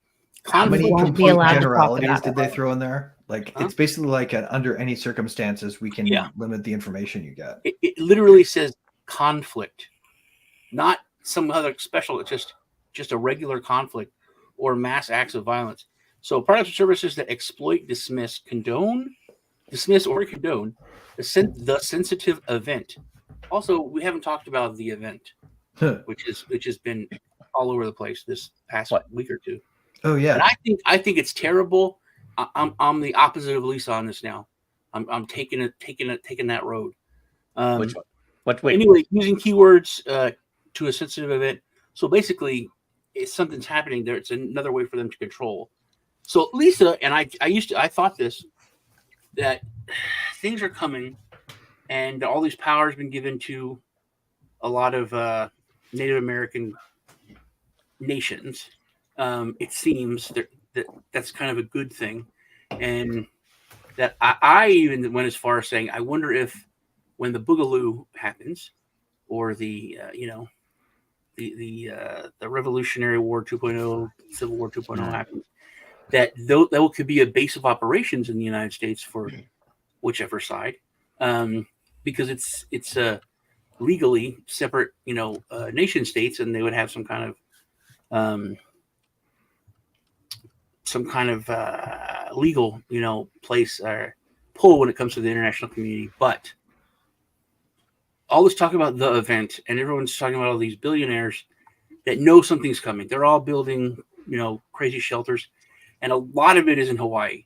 A lot of it is where that fire. They seem oddly unworried about volcanic activity based on where they go. Yeah, that's true. But all these things are happening, and I wonder if it's just the elite starting to double down on what they've already done to the Indians, and that's where they're going to go, and they're going to utilize everything that I was talking about as far as them being other nation states, and they're basically didn't give them any power or any authority or any way to regulate anything until they're going to go there, and then they gave them, the dams and the electric stuff and the grids and all that, because that's where they're going to go. Yeah, no, I'm with you. This is a weird thing. It is a weird thing, and I don't know which way it's going to go, whether it's for good or for ill. Well, and it may very well be a bunch of people afraid of the other shoe about to drop. Well, they could very well see that humanity is about to not be deluded into thinking that they've been looted by these people. Mm-hmm. Yeah, if you go back to the founding of our nation, like one of the first things we traded with, I say we, the people that came here traded with the Native Americans that were already here is what the Native Americans were using, which is wampum, which is it wasn't puka shells. It was a certain kind of limited resource of a shell in the ocean that was harvested. And so it was like, scarce. Then they would harvest it. Then they would hand turn it and put carvings on it, whatever. And so they were these specific beads that then they would trade. During Trump's administration, he put the Fed into the Treasury, and also put a Native American lady, I can't remember her name now, as Secretary of Treasury. Madeleine Albright. No. There's a new lady that's anyway, she's Native American, and she's over all that stuff. So anyway, I think that's part of it, is going back to hard money. And Bitcoin could be part of that too. Like maybe they're using the natural resources of Niagara Falls, or, water kind of generating. Think about, there's rumors that the NSA has been mining Bitcoin for years. Maybe it was given back to Native Americans. I don't know. Maybe there's been some redistribution. I don't know. I have a lot of questions. I don't have a lot of answers. Yeah. I mean, and we shall see. That's going to be a big part of this year, as a lot of the story is going to be playing out before us for the first time. I think that's one of the important things to go into this year with, actually, is an open mind as to what you see, because so much of it is hidden that we don't really know the shape of it. I think it's not going to stay hidden for much longer. It's super interesting, and everybody is at a different level. Like, say, I remember a lot of the things I'm understanding now. I've been told by uncles in the distant past, right? And I kind of always took it with a grain of salt. Is that really true? They say it is with some authority. I don't know. And you learn what's really there, or what we think might be there, or at least some ideas that better model what you know, as a scientist, you're looking at the world and you're like, oh, that doesn't quite make sense, but that's what everybody believes. So I'm just going to march forward with that belief. And, you know, now a lot of stuff's starting to become more and more obvious to more and more people at different intervals and everything else. But it's interesting watching that as stuff happens. And so often now, it's not like, oh, we get every couple of years something crazy like that happens. Now it's happening at least a couple times a month, right? So I'm just like, you know, I mean, there's a meme right above this. I'm not going to put it on the screen unless you guys want me to, but essentially, I'm amazed at the rapidity with some of these things spreading. It's like it, and a lot of it I think is it's like a false. That when you're seeing this stuff being exposed, why did all of these people? Why did that the tunnels scene go viral? Right? I think it's because a lot of people were internally having questions, and oddly enough, in a free society, they're not allowed to talk about certain subjects. So when something like that happens, it just kind of explodes, where everybody's it's like, where did this come from? It's because everybody's already wanting to ask this, but they can't even talk to somebody in their church about it or somebody next door about it, right? Because it's like that is a verboten subject. You cannot talk about that subject at all. So that's why it has. So anything that's censored, not only is it something you should look at, but it's something that's going to, you know, have some huge, profound impact later quickly. It's kind of crazy. So anyway, I think my screen. And that leads to like preference cascade behavior too, because when these things come out, they just rapidly snap across the entirety of the information space, which is kind of cool. Yep. Yeah. So anyway, it's happening. And then we've talked about that. I can't remember what they call it, but if you have a certain like 10% of the population that fully believes in some reality, that the tendency is for the rest of the population to follow suit in time, right? Right. Yeah. It's a preference cascade. It happens at an accelerating rate. And so that's what this is. Like I think that we're easily past from what I've heard on NPR on a couple of subjects a couple of years back, that we're way beyond 10%. We're much closer to 40 plus percent. I was about to say it's I think we're at a point now where a lot more people are red pilled. And if it had been even 20 years ago, there'd be a lot more action taking. But we're at this point in human or American history, but I think human history in general, where people are so addicted to the bread and circus. They're so conditioned now to just not do anything. Or, and I've said this for years, doing something is completely different. Before, doing something meant you did something. Now I posted a meme, I'm done. I'm out. You know what I mean? It's like I'm an activist. You didn't do anything. You know, memes are great and all, but something has to be done. Right. Or at the very least, you have to keep sharing those memes over and over again. You have to force those in charge to do something, because they're not unless they're uncomfortable, and you have to make them uncomfortable, which means actual letter campaigns, which means actually going to your local congressman, annoying them. Yeah, going when they speak, going and I would say a real form of activism digitally is community notes on X. If you manage to get some politician community noted, you've done something activist. In the chat, that's something I thought was really cool.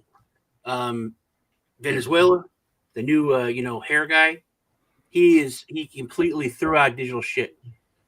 They're going back to hand ballots, paper ballots. All being watched, in harder to fake. That's a smart move. It would be great. And someone said it in the chat earlier. It's what Trump's been talking about. All votes should be on blockchain and should cost a penny. But I think we're not at that level where people understand that. Yeah. So going backwards to paper stuff. And Lisa's even said, like, a lot of third world countries and other countries, they actually dye their finger or something that's physical that shows you've already done it, so you can't do it again. A lot of the tried and true old ways, I think, are needed. And you can use blockchain for part of it. Like Trump was saying that they had watermarks on the paper ballots. And that's how it, like, so that part can be used, you can use blockchain for, but the voting itself should happen on paper. And that, I think, is why they say military is the only way, because military like has to reserve their bias politically. That's part of like their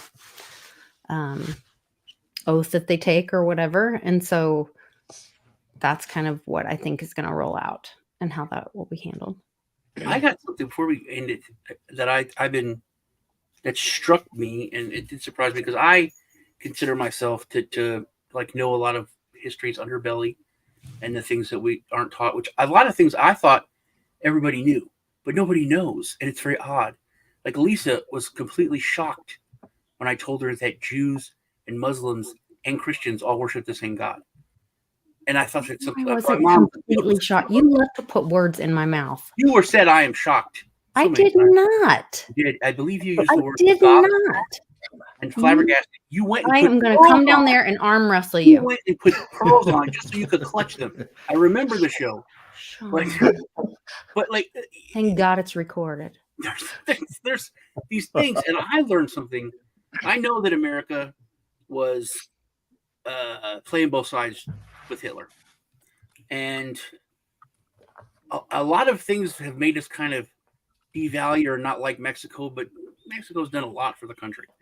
And I mean, I always talk about Cinco de Mayo. We may not have ended slavery when we did without Cinco de Mayo. It's a big thing for the United States that nobody talks about. But so I knew we played both sides against the middle. A lot of people don't know that Canada forced us to make the right decision because they told on us. We were trying to make a pact with the Nazis, the North American non-aggression pact. Mexico's on board, the United States is on board. We go to Canada. Hey, let's make a deal with these Nazis. They're not going to mess with us. We're going to stay out of it. Blah blah blah. And Canada went and told everyone on us, and they were like, "Oh no, we weren't going to do that. We don't like them." So there's a lot of that in diplomacy. Keep the deal secret, right, or the deal's off. But did anyone here know? And so that it doesn't upset the opposite deal. That there was a huge rally in New York City that overfilled Madison Square Garden with tens of thousands of Americans, and it was all not the swastika's secondary. There was a giant thing of George Washington and America. All these people are, doing the salute, and they're saying the Pledge of Allegiance to the United States of America. They took out one nation under God, but they put everything else in. And one nation under God wasn't added until way later. The 50s when they okay, well then it was. See, that's what I thought. And that for whatever reason, that Roman salute. That came up when I was in high school in Dodge City. It was Dodge City Red Demons. It was this controversial thing. They'd sometimes somebody would jump up and paint over the Red Demon on the water tower in town, right? But it was interesting. It's like the town of Agra in Kansas. Yeah. So they'd have somebody flag painted up. a VI in front of it. Yeah, at school conventions, and everybody would do the Roman salute, and then they would say whatever the school chant was. I can't remember, right? And it's like, what is that? What is that? It's just confused about, I was new to town and stuff like that.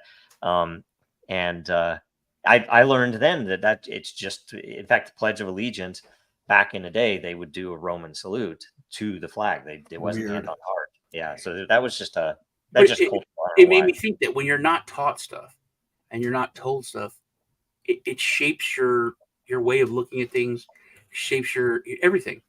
If you don't, if that stuff is kept from you. Right. Which is why it's wise to keep a mind oriented around the idea that I haven't been told stuff. Mm-hmm. True. And that's the other thing, if you want to learn the reality, and trust me, you might want to think about whether you want to learn what reality is. You just keep using your fluoride toothpaste and whatever drugs they're giving you, and just keep going. But if you want to learn reality, it's like, look at what's banned. And just like, I think half the stuff that most people think about historical events, Greece, Rome, the English, the British Empire, Germany, Second World War and First World War, pretty much anywhere in the world, there are a fair few of them that, after a long period of time, sometimes the historical view of something changes because we learned more information that wasn't propaganda, didn't allow us to know before, and now there's a lot of it that's censored, and there's a lot of stuff, even online. You think about it, the freaking internet, and it's hard to find some things that they're not even they shouldn't be controversial. It's just a documentary. I found after I go down this rabbit hole are like crazy things Kanye says. You know, like one of the biggest, because it's like how did it happen? You know, how did they get power? And everyone's like, oh, Hitler was just a good manipulator. No, he exposed stuff and he did good things for this country where everybody liked him, and then he used that power to do bad shit. But he was totally for breaking the central banks. Central banks are terrible. Central banks are evil. Central banks control things. Central bank, and it's true. But he went through that, and then he put himself in power, and then like now I have power and I can do whatever I want. But all that stuff in the beginning of it was like truth and the stuff that we talk about because those people are back in power, you know, have taken over again. But it kind of blew my mind. Yeah, that's why it's, in my opinion, it's always that same thing that I wonder, why are they censoring it, right? What in the world is? Oh my God! Get the Coke back up. I have a joke. It's very inappropriate. Some would say, I'll bring it back. Sacrilegious. Share a Coke with Hunter, right? You get the joke. But I read the hashtag wrong. And it's with Hunter and what he likes to do. I read Sharia Coke. Yeah. Yeah. Yeah, that would be. That was bad. Man.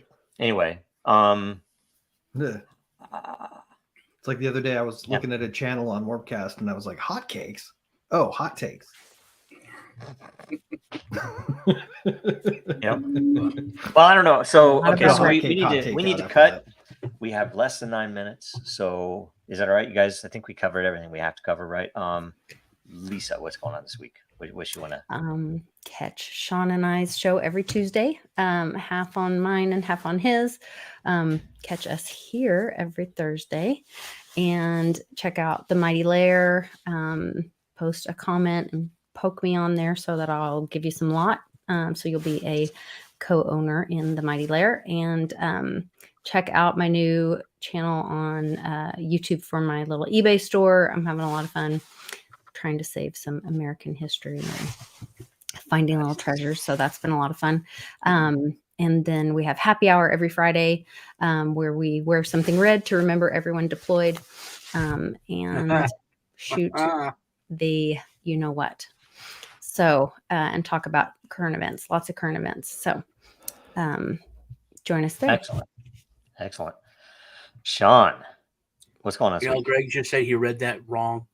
The other night, Lisa posted something on Twitter, which she does every now and then. What? She does a lot. Anyway, it was hashtag, and I read hashtag gourd, like a bull. I was so confused, but it was go red. Oh. And I read it as gourd. And I was like, what does this have to do with being gored by a bull? It was, I read it wrong. It was hilarious. And that was at the beginning of happy hour. Yeah. Ambiguities everywhere, man. I was like, what are they doing with their gourd? And then I was like, maybe they're drinking a lot. Bar game. Yeah. We got a show coming up tonight. Crypto Rednecks, which I picked. It's all hype shit. I just went total hype. I made some picks last week of number go up. Crypto's 14,000% on some of these. What? Yeah, it was because of you actually. So I'm on the show with here Thursday mornings, and we're all, you're the dragon chain, you're the dragon. So I go start looking at picks. I'm like, you're the dragon. Let's see what. There's like 5 coins that came out that are dragon coins. Their ticker symbol is even dragon. I was like, yeah, this is going to be total hype for the next 2-3 weeks. I bet for this month. Funny. I bet these coins are going to do well. And I said it, and it was like some of them were up 300%. like they just released the day before or that day. And I was like, this is it. I said, it's not no long-term thing. These are like not even good meme coins, but these are going to, and literally 15,000%. So did you sell them? Did you get in and did you sell them? Not as advice or anything else. I don't know if you. I did not one for like $100, and I said I ain't putting much money in these. This is just okay. All right, I wonder when you do those shows. And maybe we should all get together on this, or whether it's on Sean, whoever. It doesn't matter to me. I would love to get back to what I used to do, which is looking at these for kind of fundamental. What's the tech really? Could it really be used? What? That's such an interesting discussion, and I'm totally out of that world because all of what's happening. Lee had asked me a lot of questions. He started watching the show now, and because how we were both very into Dragon Chain years ago, and he kind of has moved on. He's asked like, what about Dragon Chain? I told him, and he's like, yeah, man, this is like a really good project. I remember I liked it before, but I said, yeah, they're like a real company now. They're not focused on hype and a lot of people in the chat sometimes are pissed because you're not focused on hype. You know what I mean? But you're actually. Well, so I consider it. If I were an economist, I would take a company similar to Dragon. There are other companies similar doing amazing stuff, and you look at the gap between the value over here and over there. It's totally it's diametrically opposed to what I would think would be the reality if the system were actually functional. So there's massive issues, which a lot of them are not anything to do with the technology. It's literally the real world and the traditional world just creeping into that and just kind of breaking stuff. So once those things are cleared up, and a lot of that's just knowledge, normal people, then I think it's good. We both talked about it. Yeah. We both want to have you on the show and have you, Greg, come on and Yeah. So, hell yeah! Anytime, let us know. All right. Yeah. No, check Elise out on Tuesday. Check out the shows Thursday nights. We're here on Thursday mornings. Free Assange. Do something. If you're not doing anything, you're part of the problem. So, yeah. Yes. Right on. Yep. For my little update, I'd like to just take a moment to highlight to people a current event that we missed or we didn't have time to talk about that would be important, so is worth looking into. Beneficial ownership registration in the United States is now going to be required of every business. We're going to have to send the names of our companies and the names of the people who run them to the federal government to be listed in a centralized database to assist in what they call law enforcement. This is probably a play on the fact that they've got to come up with more taxes because pretty soon we're all going to be just paying the debt service. They're getting things ready. So that never passed. So be cognizant of this because I think there'll probably be some people who challenge it this year, and I think it should be challenged and defeated. But it's a story we don't want off people's radar. So that would be my admonition, along with, of course, Free Assange. We need him out, and he's come up and build something. That's how you teach people, is build something. Yep. Even if it's just a class about how blockchains work, even if it's just a little thing, do it. Also, anyway. If you have T-Mobile, get rid of it. Switch companies. Look into it. It's very bad. Really? Actually, I have some context on that makes it not as bad as. We have much time left. We have left. We have probably a minute. Yep. So, okay, I'll just say, watch us. We have the DINDAO meeting call tonight. It's at a new time. It's at 5:30 Eastern US. And so watch that. I think we have a lot to catch up on there. And I think that Palestine, or let's say Gaza City, should grant sanctuary to Assange and see if it has any effect on anything. And let's see here. What else? Free Assange, free Palestine, all the things we should be doing. Watch us next week. Thanks a bunch. And let me pull up. Sorry, I meant to ask you guys what you wanted to hear, but I'm just going to click something now. All right. You only got seconds. Yeah. The very word secrecy is repugnant in a free and open society. And we are, as a people, inherently and historically opposed to secret societies, to secret oaths, and secret proceedings. For we are opposed around the world by a monolithic and ruthless conspiracy that relies on covert means for expanding its sphere of influence, on infiltration instead of invasion, on subversion instead of elections, on intimidation instead of free choice, on guerrillas by night instead of armies by day. Its preparations are concealed, not published. Its mistakes are buried, not headlined. Its dissenters are silenced, not praised. No expenditure is questioned, no rumor is printed, no secret is revealed.